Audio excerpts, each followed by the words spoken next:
नमस्कार दोस्तों। IIT, IIM और तमाम देश के टॉप इंस्टीट्यूट्स में पढ़े हुए बच्चे क्या यह चाहते हैं कि वो यहां से पढ़ के जाएं और कहीं सब्जी का ठेला लगाएं, कहीं दूध बेचें, कहीं कुछ और करें? क्या यह सोचते हैं? क्या इस देश में रोजगार का मतलब पकौड़ी बेचना है? क्या इस देश में रोजगार का मतलब मजदूरी करना है कि मनरेगा की मजदूरी करें जाके? क्या इस देश में रोजगार का मतलब टॉयलेट साफ करना है? क्या इस देश में रोजगार का मतलब तमाम तरह के वो कार्य करने हैं, दुकान खोलनी है, कुछ और करना है, इस तरह के काम करना है? हाँ है, लेकिन उसके लिए जितनी योग्यता है उतने के लिए। यदि आईआईएम, आईआईटी, एम्स या दूसरे इस तरह के टॉप इंस्टीट्यूट्स में देश के पढ़े हुए बच्चे यही काम करें तो क्या आपको अच्छा लगेगा? या क्या उनके माँ बाप चाहते हैं इसलिए वो यहां पढ़ाते हैं कि मेरा बच्चा यहां से निकल के आके सब्जी बेचे? तो आप कहेंगे नहीं। लेकिन हमारे देश के उपराष्ट्रपति जगदीप धनखड़ कहते हैं, आज आप नजर दौड़ाइए, आईआईटी का बच्चा, आईआईएम का बच्चा दूध का व्यापार कर रहा है, सफलतापूर्वक कर रहा है, इज्जत से कर रहा है। इतनी बड़ी पढ़ाई की, किसी भी संस्थान में वो करोड़ों रुपए साल के ले सकता था, पर वो दूध का व्यापार कर रहा है, वो सब्जी का व्यापार कर रहा है, वो दूध के अंदर वैल्यू ऐड कर रहा है। हमारे तो घर में बात है कि आज के हमारे बच्चे आईआईटी, आईआईएम जैसे इंस्टीट्यूट से निकल के, टॉप इंस्टीट्यूट से निकल करके दूध बेच रहे हैं, सब्जियां बेच रहे हैं, इनका व्यापार कर रहे हैं। वो चाहते तो करोड़ों रुपए की नौकरी कर सकते थे, लेकिन वो नहीं कर पा रहे हैं, बल्कि वो ये कर रहे हैं। यानी वो किस दुर्भाग्य को बता रहे हैं, वो कौन सी प्रशंसा कर रहे हैं? क्या नरेंद्र मोदी सरकार ने इस देश की यह हालत कर दी है कि आज आईआईटी, आईआईएम जैसे इंस्टीट्यूट से निकले हुए बच्चे ये करें? मेरे भी अपने दो भाई आईआईटीएन हैं। मुझे पता है कि वहां से जब वो निकले थे तो निकलते ही उनको वहीं से ही जॉब मिल गया था, कैंपस इंटरव्यू में। बहरहाल उसके बाद में दूसरे भाई ने तैयारी की, वो जाकर के सिविल सर्विसेज में हो गया, और दूसरा भाई साइंटिस्ट बन गया, वर्ल्ड लेवल का साइंटिस्ट बन गया। गर्व महसूस करते हैं हम और हमारा परिवार कि जब वो भाई जाता है कि यूनिवर्सिटी ऑफ लंदन में पढ़ाता है, वहां पर सिखा रहा होता है। जब वो जाता है हार्वर्ड यूनिवर्सिटी में तो हमें खुशी होती है। जब वो जाता है यूरोप के तमाम कंट्रीज में लेक्चर देने तो हमें खुशी होती है। देश के तमाम इंस्टीट्यूट्स में वो जाता है, खुशी होती है। पैसा जरूर नहीं उतना मिलता होगा, लेकिन प्राइड फील होता है। वो जहां जाता है बड़े बड़े लोग उसको स्वागत के लिए होते हैं, सम्मान के, क्योंकि उसकी योग्यता के, उसकी विद्या को सम्मान मिलता है। दूसरा भाई जो सिविल सर्विस में है उसको सिविल सर्विस के कारण सम्मान मिलता है। तमाम सारे ये व्यापारी, तमाम सारे लोग लाइन लगाए खड़े होते हैं जो करोड़ों अरबों के वो वाले होते हैं। उस तरह की स्थिति में देखता हूं तो साहब, बच्चों को आदमी इसीलिए अच्छे से पढ़ाता है। इसलिए नहीं पढ़ाता है कि वो इतना पैसा खर्च करने के बाद, इतना समय खर्च करने के बाद, इतनी योग्यता के बाद सब्जी बेचनी, ये सब्जी ही बेचनी है तो ये पढ़ाने की जरूरत क्यों है? इतनी सीट बर्बाद करने की जरूरत क्यों है? वो किसी और योग्य को दीजिए, आप सब्जी बेचिए, आप दूध बेचिए, शुरुआत से बेचिए। किसने मना किया? ये भी सम्मानजनक कार्य है, लेकिन उस योग्यता का नहीं है। उस योग्यता को, उस प्रतिभा को, उस सीट को आप बर्बाद करते हैं जब उससे पढ़ के जाकर ये काम करते हैं। दुख होता है, लेकिन जगदीप धनखड़ को कौन समझाए? क्योंकि जब किसी अयोग्य व्यक्ति को कोई कुर्सी मिल जाती है तो वो चरण वंदन करने लगता है। और ये चरण वंदन क्यों कर रहा था? क्योंकि नरेंद्र मोदी कह चुके हैं कि युवा पकौड़ी बेचें, चाय की दुकान लगाएं, ये करें वो करें, इस तरह की तमाम चीजें बताते हैं। तो साहब जब वो ये चीज बताते हैं तो उनके सेवक भी इसी तरह की चीजें बताएंगे। तो कमोबेश ये हालात हो गए। अब नरेंद्र मोदी को ही देख लीजिए, उन्होंने ही एक कार्यक्रम में बच्चों को संबोधित करते हुए कहा, आज जब मैं भारत को तीसरे नंबर की अर्थव्यवस्था बनाने की बात करता हूं तो उसके सबसे बड़े लाभार्थी मेरे देश के युवा ही हैं। तीसरे नंबर की आर्थिक ताकत होने का मतलब है बेहतर स्वास्थ्य, बेहतर शिक्षा। तीसरे नंबर की आर्थिक ताकत होने का मतलब है अधिक अवसर, अधिक रोजगार। तीसरे नंबर की आर्थिक ताकत होने का मतलब है quality of life, quality of products. साल 2047 का विकसित भारत कैसा होगा, उस बड़े कैनवास पर बड़ी तस्वीर हमारे युवाओं को ही बनानी है। कि आप भारत इन ऐप में अपने आप को रजिस्टर कीजिए। युवाओं का एक बड़ा अजब भविष्य आने वाला है और न जाने क्या आने वाला है। और जब भारत की इकोनॉमी 5 ट्रिलियन की होगी, हम दुनिया की तीसरी सबसे बड़ी इकोनॉमी होंगे, तब आपके लिए तमाम अवसर होंगे, तमाम रोजगार होंगे, अच्छा स्वास्थ्य होगा, अच्छी शिक्षा होगी, सब कुछ होगा। बहुत अच्छा, तब तक इंतजार कीजिए आप। अब आज हम 2023 में हैं, 5 ट्रिलियन और सबसे बड़ी इकोनॉमी, तीसरी सबसे बड़ी इकोनॉमी होने की बात करते हैं। तो साहब तब तक जाने कितने युवाओं की उम्र निकल जाएगी उन अवसरों के लिए।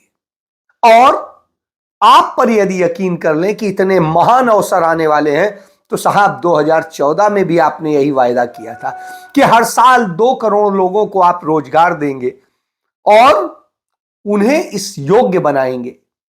आपने तमाम सारे वायदे किए थे, जो वायदे किए थे, भ्रष्टाचार मुक्त भारत हो, महिलाओं के ऊपर होते अत्याचार हो, या सब कुछ हो, इनको लेके आपने तमाम नारे दिए थे। बहुत हुआ नारी परवार अब की बार मोदी सरकार, बहुत हुई महंगाई की मार अब की बार मोदी सरकार, बहुत हुई भ्रष्टाचार की वो अब की बार मोदी, इस तरह की बातें आपने कही थी। लेकिन हुआ क्या?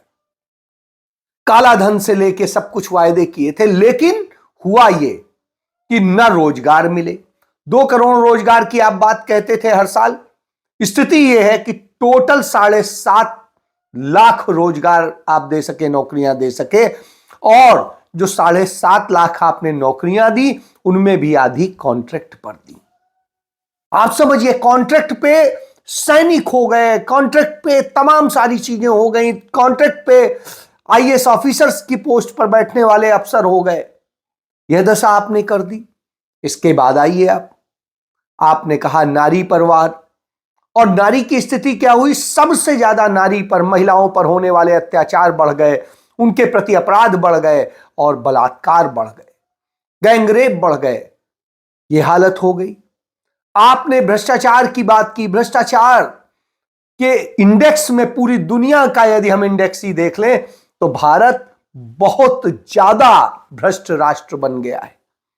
भारत को भ्रष्टाचार का राष्ट्र माना जाने लगा है। और काले धन की आप बात करते थे, कहां जो है 6,500 करोड़ का काले धन की रिपोर्ट थी आपकी, और कहां जाकर के आज 40,000 करोड़ काला धन हो गया स्विस बैंकों में। अब आप बताइए, फिर आप क्या कहेंगे? और ये यही नहीं टिकता है। आप चाहे जिस ऑफिस में चले जाएं, जहां पर भी चले जाएं, अब करप्शन इंस्टीट्यूशनल हो गया है। मतलब किसी भी काम का पैसा आपको देना है, चाहे सही हो चाहे गलत हो, यह स्थिति हो गई है। और यह सरेआम हो रहा है। क्या क्या बात करेंगे? आप कहते थे कश्मीर सुरक्षित होगा और न जाने क्या क्या। आज स्थिति यह है, कश्मीर में इतने सैनिक मार दिए गए जितने भारत के इतिहास में कभी नहीं मारे गए थे। सिर्फ उतने 9 साल में मार दिए गए। और यही नहीं, हालात तो इससे भी बदतर है। वहां पर निर्दोष नागरिकों की, युवाओं की हत्या करने का सिलसिला भी चल रहा है, लगातार चल रहा है। उसी कड़ी में अभी 3 दिन पहले जिस तरीके से 9 युवकों को उठाया सेना के लोगों ने और उसके बाद में उनको इतना पीटा कि जिनमें 3 लोगों की मौत हो गई और उन 3 लोगों के शव फेंक दिए, मार के फेंक दिए, और उसके बाद में 5 लोग अभी भी सेना के अस्पताल में दाखिल है। यह दशा कर दी है, इस तरह की हालत में लाकर के खड़ा कर दिया इस देश को। कहां पे क्या कहेंगे? उसके बाद कहते हैं कोर्ट ऑफ इंक्वायरी कराएंगे, एफआईआर भी दर्ज की जाती है तो अननोन पर्सन के नाम दर्ज की जाती है, और जिस तरीके से ड्रामा किया जाता है कोई कहने वाला नहीं। 5 हमारे सैनिक भी शहीद हो गए पुंछ में, लेकिन कोई चर्चा नहीं। क्यों? क्योंकि झूठ का पुलिंदा चल रहा है। इस देश का बिका हुआ मीडिया सच दिखाता नहीं है। ऐसी स्थिति में समस्या आती है। चलिए कोई बात नहीं, आपने देश को तो बर्बाद किया है, देश के युवाओं का भविष्य बर्बाद किया है, उन्हें झूठ और गलत राह दिखाते हैं, उनकी शिक्षा को भी आपने बर्बाद कर दिया है। शिक्षा का स्तर वैश्विक मानदंड में आज सबसे बदतर है। हिंदुस्तान में क्वालिटी एजुकेशन इंडेक्स में हम पद से बदतर हालत में पहुंच गए।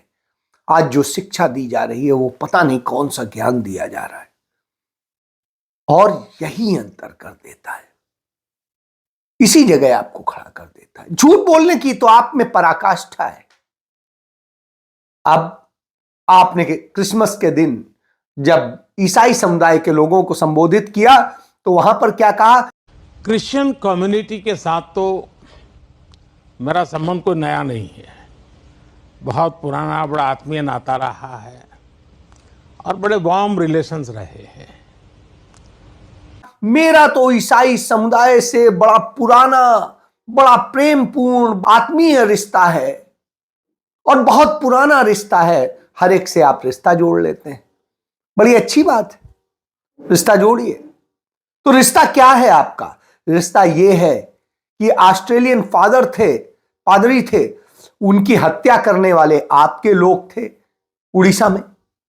इसके बाद में जिस तरीके से एक नहीं, ये ऐसी हजारों घटनाएं हैं, और अब ताजा घटना मणिपुर की पिछले 8 महीने से हो रही है, और वो ये है कि मणिपुर में पिछले 8 महीने से ईसाई समुदाय के, जो कुकी समुदाय है, वो ईसाई समुदाय है, उनमें एक तो पहले नफरत कराई हिंदू मुस्लिम में, आदिवासियों में, और उसके बाद कुकी समुदाय की महिलाओं को नग्न परेड कराई आपने। उनकी सरेआम हत्याएं हो रही हैं और सरेआम न जाने क्या क्या हो रहा है। और भारतीय जनता पार्टी ज्वाइन करने वाली अंजू बॉबी जॉर्ज जो एथलीट थी, उनसे आप भाषण दिलवाते हैं कि आज इतना अच्छा खेल का माहौल बन गया है कि आज मुझे ईर्ष्या होती है, और उस समय जब मैं दौड़ी थी, मैं खेली थी, तब ये माहौल नहीं था। जबकि वास्तविकता क्या है? उन्हें वो सिल्वर मेडल जीत के आई थी और उनका दावा था कि वो गोल्ड के काबिल है, तो तत्कालीन कांग्रेस सरकार ने उनकी पूरी लड़ाई लड़ी और उन्हें गोल्ड दिलवाया, उन्हें पद्मश्री दिया, उन्हें नौकरी दी, प्रमोशन दिया, और आज झूठ बोलती हैं। क्यों? क्योंकि भारतीय जनता पार्टी ज्वाइन कर चुकी है। तो यह दशा है। यह दशा एक जगह नहीं है, हर जगह देखने को मिलती है। मैं जब इसी तरह की स्थितियां देखता हूं तो शर्म आती है कि कैसे झूठ की राजनीति हो रही है और नफरत फैलाने का खेल होता है। नफरत फैलाने के खेल का एक उदाहरण देखिए, नूह में सांप्रदायिक दंगा कराया जाता है, सरकार प्रायोजित होता है, और उस दंगे के बाद में झूठे तौर पे तमाम अल्पसंख्यक समुदाय के युवकों को गिरफ्तार कर लिया जाता है, जबकि वो बताते हैं कि साहब उस समय तो वो वहां थे भी नहीं। तमाम नेता बताते हैं कि वो नहीं थे। कांग्रेस के विधायक मामन खां बताते हैं कि मैं तो था ही नहीं वहां।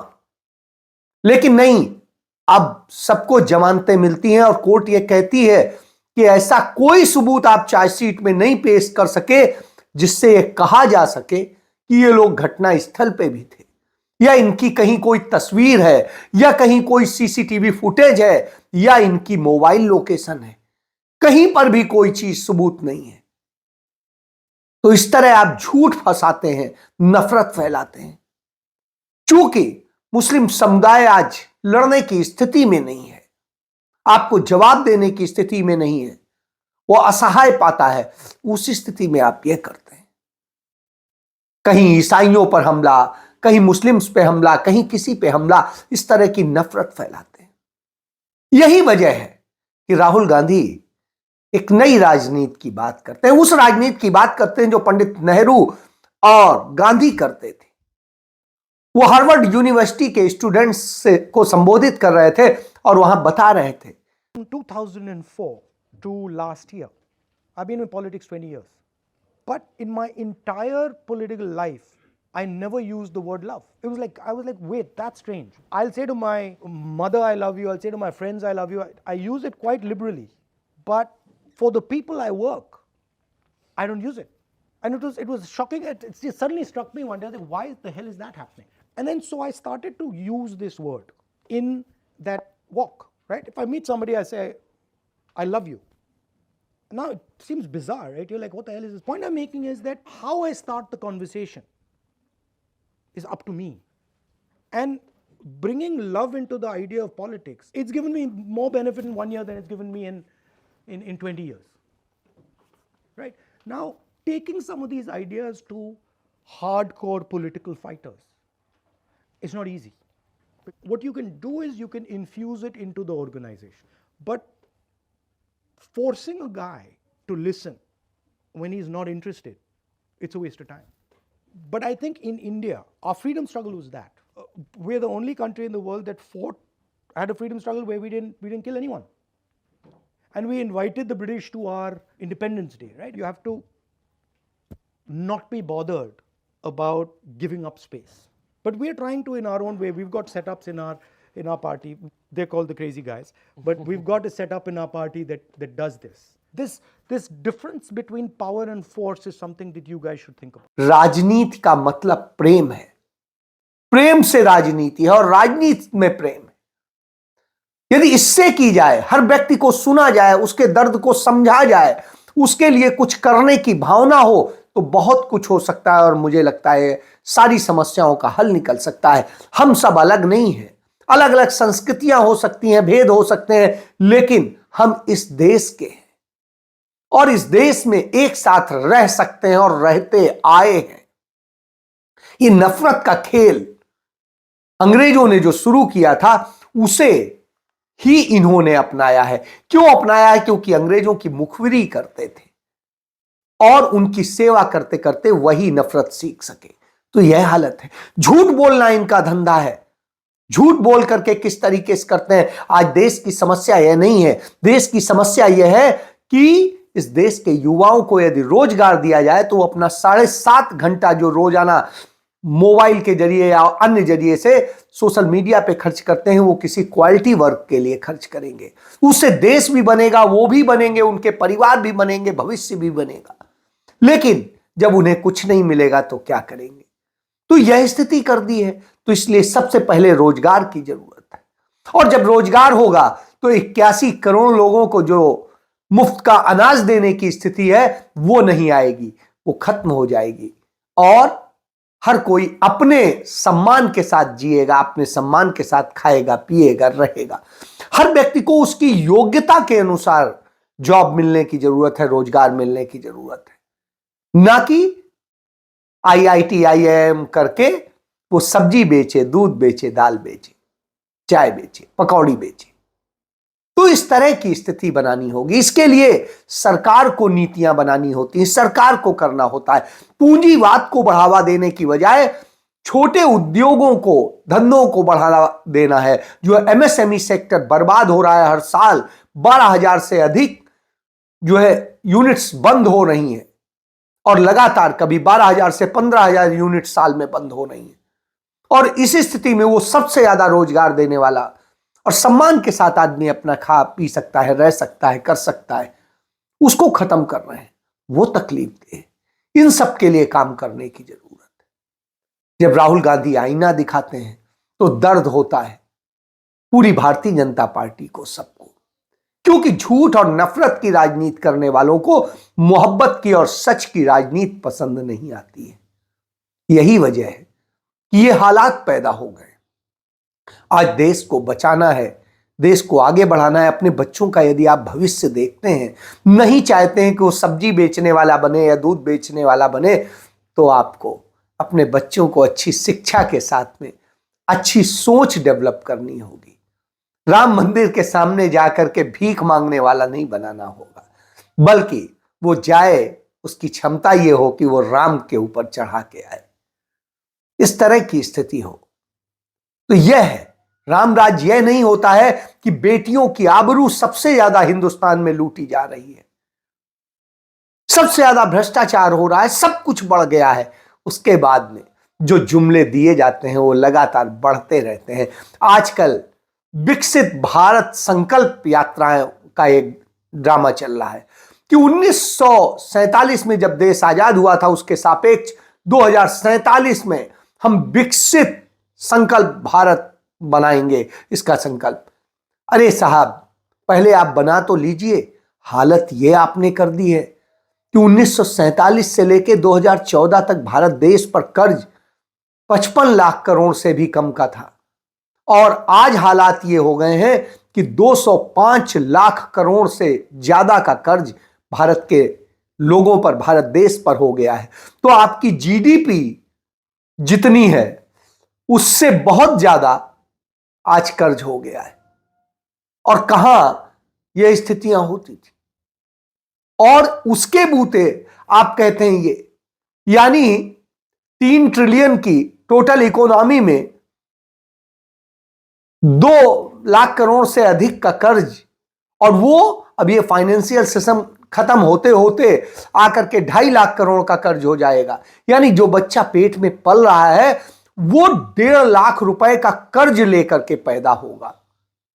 और जब यह हालत हो तो आपको सोचना चाहिए। इसके अलावा राज्य में, जिस राज्य में रहता है उस राज्य का भी उसे कर्ज उठाना पड़ेगा, और इस तरह करीब करीब वो 2 लाख का कर्ज लेकर पेट से पैदा होगा। तो यह दशा इस देश में कर दी गई है।